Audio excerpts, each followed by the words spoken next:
ಅದೇ ರೀತಿ ಬಾಗಲಕೋಟೆ ಉಪಚುನಾವಣೆ ನಡೆದಿರತಕ್ಕಂತಹ ಮತ್ತೊಂದು ಕ್ಷೇತ್ರ, ಇಲ್ಲೂ ಕೂಡ ಕಾಂಗ್ರೆಸ್ ಬಿಜೆಪಿ ನಡುವೆ ನೇರ ಹಣಾಹಣಿ ನಡೆದಿದೆ. HY ಮೇಟಿ ಅವರಿಂದ ತೆರವಾಗಿರತಕ್ಕಂತಹ ಈ ಕ್ಷೇತ್ರಕ್ಕೆ ಅವರ ಪುತ್ರ ಉಮೇಶ್ ಮೇಟಿಗೆ ಟಿಕೆಟ್ ಕೊಡಲಾಗಿತ್ತು ಕಾಂಗ್ರೆಸ್ನಿಂದ. ಬಿಜೆಪಿಯಿಂದ ವೀರಣ್ಣ ಚರಂತಿಮಠ ಅಖಾಡಕ್ಕಿಳಿದಿದ್ರು.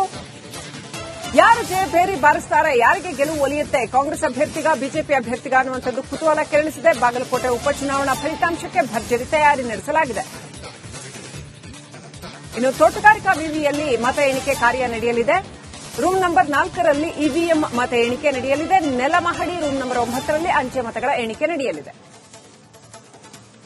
ಕಾಂಗ್ರೆಸ್ ಬಿಜೆಪಿ ಎರಡೂ ಪಾಳ್ಯದಲ್ಲಿ ಕುತೂಹಲ ಗರಿಗೆದರಿದೆ. ಏನಾಗುತ್ತೆ ಬಾಗಲಕೋಟೆ ಉಪಚುನಾವಣಾ ಫಲಿತಾಂಶ? ಇಲ್ಲೂ ಕೂಡ ಸಾಕಷ್ಟು ಜಿದ್ದಾಜಿದ್ದಿತ್ತು. ಉಮೇಶ್ ಮೇಟಿ ವರ್ಸಸ್ ವೀರಣ್ಣ ಚರಂತಿಮಠ.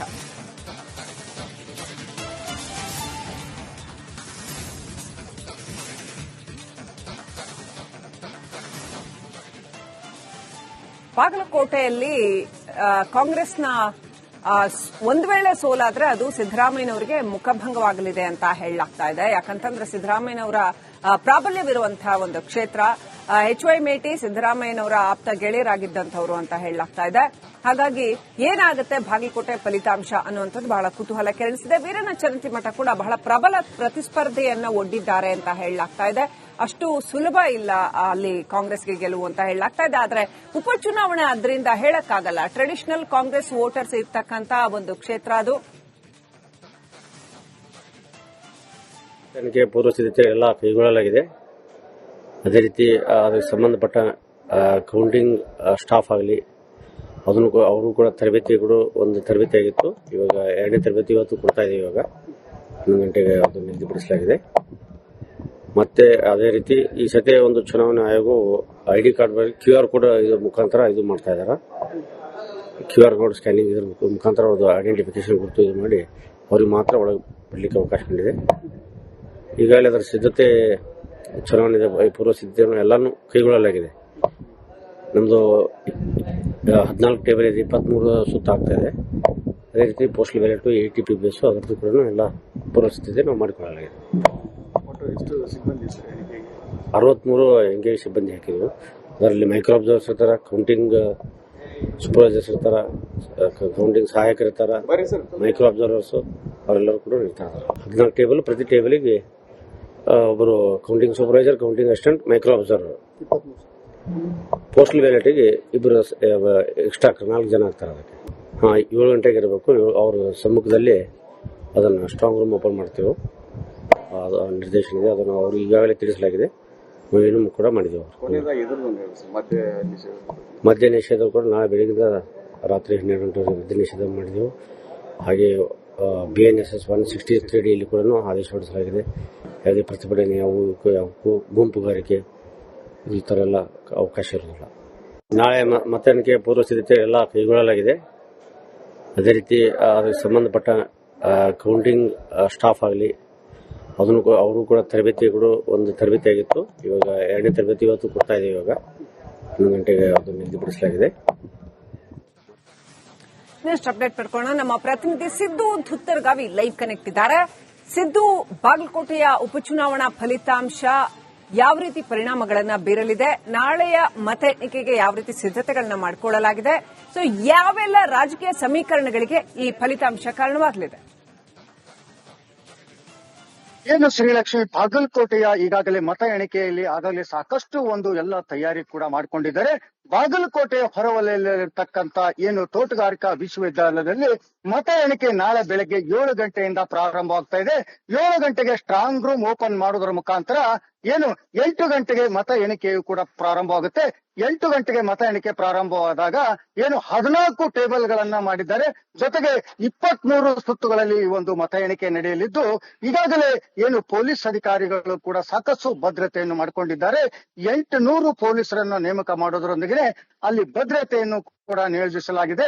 ಜೊತೆಗೆ 323 ಒಂದು ಮತಗಟ್ಟೆಗಳ ಒಂದು ವಿವಿಪ್ಯಾಡ್ ಗಳನ್ನು ಕೂಡ ಈಗಾಗಲೇ ತೋಟಗಾರಿಕಾ ವಿಶ್ವವಿದ್ಯಾಲಯದಲ್ಲಿ ಭದ್ರವಾಗಿ ಇಡಲಾಗಿದೆ ಅಂತಾನೆ ಹೇಳ್ಬೋದು ಶ್ರೀಲಕ್ಷ್ಮಿ.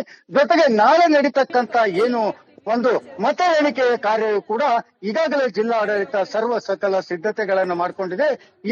ಈಗಾಗಲೇ ಬಿಜೆಪಿ ಮತ್ತು ಕಾಂಗ್ರೆಸ್ ನಲ್ಲಿ ಬಹಳಷ್ಟು ಪೈಪೋಟಿ ಒಂದಿಗೆ ಈ ಒಂದು ಚುನಾವಣೆಯ ಒಂದು ಫಲಿತಾಂಶ ಸಿಗುವ ನಿಟ್ಟಿನಲ್ಲಿ ಈಗಾಗಲೇ ಒಂದ್ ಕಡೆಗೆ ಬಿಜೆಪಿಯವರು ಹೇಳುವಂತ ಮಾತೇನಂತಂದ್ರೆ ಏನು ಮಾಜಿ ಶಾಸಕರಾದಂತ ವೀರನಾಥ್ ಚರಂತಿಮಠ ಅವರು ಕೂಡ ಹಿಂದೆ ಮಾಡಿದಂತ ಕೆಲವು ಅಭಿವೃದ್ಧಿ ಕೆಲಸಗಳಿಗೆ ಅವರಿಗೆ ಶ್ರೀರಕ್ಷೆ ಆಗಲಿದೆ, ಹೀಗಾಗಿ ಗೆಲ್ತಾರೆ ಅನ್ನುವಂತ ಮಾತನ್ನು ಕೂಡ ಒಂದ್ ಕಡೆಗೆ ಬಿಜೆಪಿಯವರು ಹೇಳೋದಾದ್ರೆ, ಇನ್ನೊಂದ್ ಕಡೆಗೆ ಏನು ಕಾಂಗ್ರೆಸ್ ಗೆಲ್ಲುತ್ತೆ ಅಂತ ಕಾಂಗ್ರೆಸ್ ಬೆಂಬಲಿಗರು ಹೇಳುವಂತ ಮಾತಾಗಿದೆ.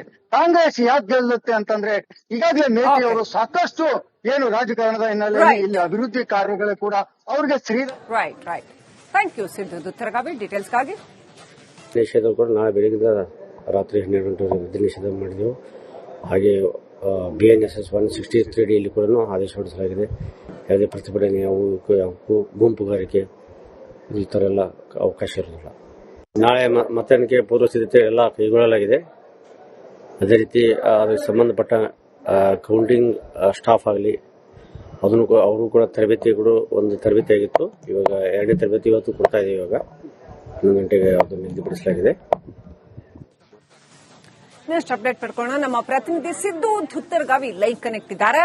ಸಿದ್ದು, ಬಾಗಲಕೋಟೆಯ ಉಪಚುನಾವಣಾ ಫಲಿತಾಂಶ ಯಾವ ರೀತಿ ಪರಿಣಾಮಗಳನ್ನ ಬೀರಲಿದೆ? ನಾಳೆಯ ಮತ ಎಣಿಕೆಗೆ ಯಾವ ರೀತಿ ಸಿದ್ಧತೆಗಳನ್ನ ಮಾಡಿಕೊಳ್ಳಲಾಗಿದೆ? ಸೊ ಯಾವೆಲ್ಲ ರಾಜಕೀಯ ಸಮೀಕರಣಗಳಿಗೆ ಈ ಫಲಿತಾಂಶ ಕಾರಣವಾಗಲಿದೆ? ಏನು ಶ್ರೀಲಕ್ಷ್ಮಿ, ಬಾಗಲಕೋಟೆಯ ಈಗಾಗಲೇ ಮತ ಎಣಿಕೆಯಲ್ಲಿ ಆಗಲೇ ಸಾಕಷ್ಟು ಒಂದು ಎಲ್ಲ ತಯಾರಿ ಕೂಡ ಮಾಡಿಕೊಂಡಿದ್ದಾರೆ.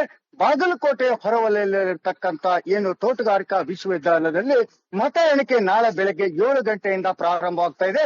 7 ಗಂಟೆಗೆ ಸ್ಟ್ರಾಂಗ್ ರೂಮ್ ಓಪನ್ ಮಾಡೋದ್ರ ಮುಖಾಂತರ ಏನು 8 ಗಂಟೆಗೆ ಮತ ಎಣಿಕೆಯು ಕೂಡ ಪ್ರಾರಂಭವಾಗುತ್ತೆ. 8 ಗಂಟೆಗೆ ಮತ ಎಣಿಕೆ ಪ್ರಾರಂಭವಾದಾಗ ಏನು 14 ಟೇಬಲ್ ಗಳನ್ನ ಮಾಡಿದ್ದಾರೆ. ಜೊತೆಗೆ 23 ಸುತ್ತುಗಳಲ್ಲಿ ಈ ಒಂದು ಮತ ಎಣಿಕೆ ನಡೆಯಲಿದ್ದು, ಈಗಾಗಲೇ ಏನು ಪೊಲೀಸ್ ಅಧಿಕಾರಿಗಳು ಕೂಡ ಸಾಕಷ್ಟು ಭದ್ರತೆಯನ್ನು ಮಾಡಿಕೊಂಡಿದ್ದಾರೆ. 800 ಪೊಲೀಸರನ್ನು ನೇಮಕ ಮಾಡೋದ್ರೊಂದಿಗೆ ಅಲ್ಲಿ ಭದ್ರತೆಯನ್ನು ಕೂಡ ನಿಯೋಜಿಸಲಾಗಿದೆ. ಜೊತೆಗೆ 323 ಒಂದು ಮತಗಟ್ಟೆಗಳ ಒಂದು ವಿವಿ ಪ್ಯಾಡ್ಗಳನ್ನು ಕೂಡ ಈಗಾಗಲೇ ಏನು ತೋಟಗಾರಿಕಾ ವಿಶ್ವವಿದ್ಯಾಲಯದಲ್ಲಿ ಭದ್ರವಾಗಿ ಇಡಲಾಗಿದೆ ಅಂತಾನೆ ಹೇಳ್ಬೋದು ಶ್ರೀಲಕ್ಷ್ಮಿ. ಜೊತೆಗೆ ನಾಳೆ ನಡೀತಕ್ಕಂತ ಏನು ಒಂದು ಮತ ಎಣಿಕೆಯ ಕಾರ್ಯವು ಕೂಡ ಈಗಾಗಲೇ ಜಿಲ್ಲಾಡಳಿತ ಸರ್ವ ಸಕಲ ಸಿದ್ಧತೆಗಳನ್ನು ಮಾಡಿಕೊಂಡಿದೆ. ಏನು ಈಗಾಗಲೇ ಬಿಜೆಪಿ ಮತ್ತು ಕಾಂಗ್ರೆಸ್ನಲ್ಲಿ ಬಹಳಷ್ಟು ಪೈಪೋಟಿ ಒಂದಿಗೆ ಈ ಒಂದು ಚುನಾವಣೆಯ ಒಂದು ಫಲಿತಾಂಶ ಸಿಗುವ ನಿಟ್ಟಿನಲ್ಲಿ ಈಗಾಗಲೇ ಒಂದ್ ಕಡೆಗೆ ಬಿಜೆಪಿಯವರು ಹೇಳುವಂತ ಮಾತೇನಂತಂದ್ರೆ ಏನು ಮಾಜಿ ಶಾಸಕರಾದಂತ ವೀರನಾಥ್ ಚರಂತಿಮಠ ಅವರು ಕೂಡ ಹಿಂದೆ ಮಾಡಿದಂತ ಕೆಲವು ಅಭಿವೃದ್ಧಿ ಕೆಲಸಗಳಿಗೆ ಅವರಿಗೆ ಶ್ರೀರಕ್ಷೆ ಆಗಲಿದೆ, ಹೀಗಾಗಿ ಗೆಲ್ತಾರೆ ಅನ್ನುವಂತ ಮಾತನ್ನು ಕೂಡ ಒಂದ್ ಕಡೆಗೆ ಬಿಜೆಪಿಯವರು ಹೇಳೋದಾದ್ರೆ, ಇನ್ನೊಂದ್ ಕಡೆಗೆ ಏನು ಕಾಂಗ್ರೆಸ್ ಗೆಲ್ಲುತ್ತೆ ಅಂತ ಕಾಂಗ್ರೆಸ್ ಬೆಂಬಲಿಗರು ಹೇಳುವಂತ ಮಾತಾಗಿದೆ. ಕಾಂಗ್ರೆಸ್ ಯಾಕೆ ಗೆಲ್ಲುತ್ತೆ ಅಂತಂದ್ರೆ ಈಗಾಗಲೇ ಮೇಟಿ ಅವರು ಸಾಕಷ್ಟು ಏನು ರಾಜಕಾರಣದ ಹಿನ್ನೆಲೆಯಲ್ಲಿ ಇಲ್ಲಿ ಅಭಿವೃದ್ಧಿ ಕಾರ್ಯಗಳು ಕೂಡ ಅವ್ರಿಗೆ right. Thank you Siddu Duttaragavi ಡೀಟೇಲ್ಸ್ಗಾಗಿ.